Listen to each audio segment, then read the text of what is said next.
Evening folks, and you come for a blather. At the weekend I headed up to Perth, to Errol and to Rait.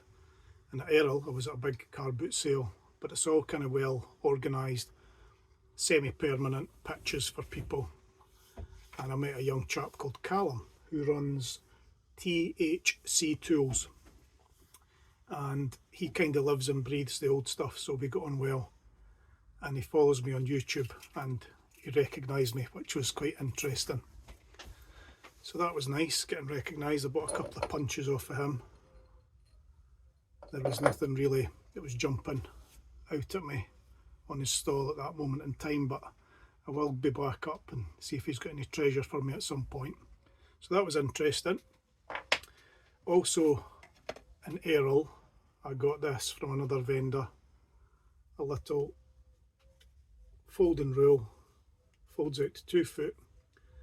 Now these are pretty popular, these 2 foot ones as opposed to the 3 foot ones, because for another 3 inches sticking out your pocket, that caught and everything. Now I never knew these existed when I was an apprentice, or I would have had a weird one, because I broke several of them jumping about, catching on things, and they just sheared off, which wasn't very good. If I had the 2 foot one, it would have been pretty good. So that's another golden rule, and I've cleaned that up and it's looking pretty nice. So that was from Errol. Then I headed up to Rait, and up at Rait I was in a couple of bits in an antique centre. Like, the different vendors have different stalls. So I found a Stanley Siegley plane, and when I find the right pieces for it, I'll do a bit more in depth. But this is it. Somebody's made a nice wee wedge because they've lost the cap. This is essentially a 102, and I've tried my 102 cap in it, lever cap, and it fits just fine.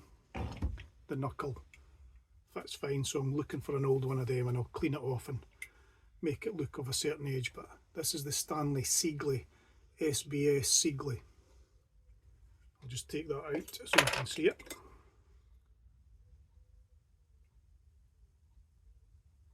Pretty nice, that.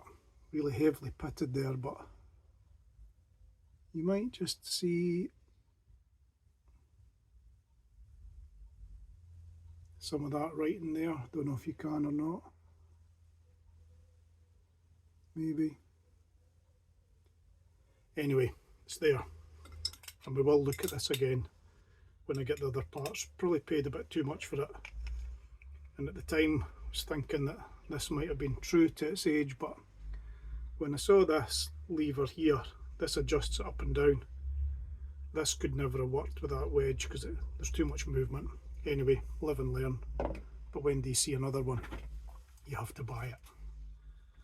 And another thing I found was this, made in the USA, number 68, 4-fold rule, again 2 feet, a lot less brass than the British ones. This was sold to me as a Stanley, but I had a Google and the Stanley ones have Stanley on them. Don't know why this doesn't have it, but I'd be interested to find out. So if you know why, that would be good. And again, compared to something made in England at the same time in Birmingham, there's very little brass on the American one, and no expense spared on the brass on the one from Birmingham. Anywho, so that was a wee trip up to Perth, to Errol and to Rait. Anywho, hope you are all doing okay. Way up over 423 subscribers now. So that's absolutely brilliant. Thank you for that. If you're not subscribed and you're watching, please do so. Give me that thumbs up, leave a comment, and I'll be sure and answer you back. Cheers folks.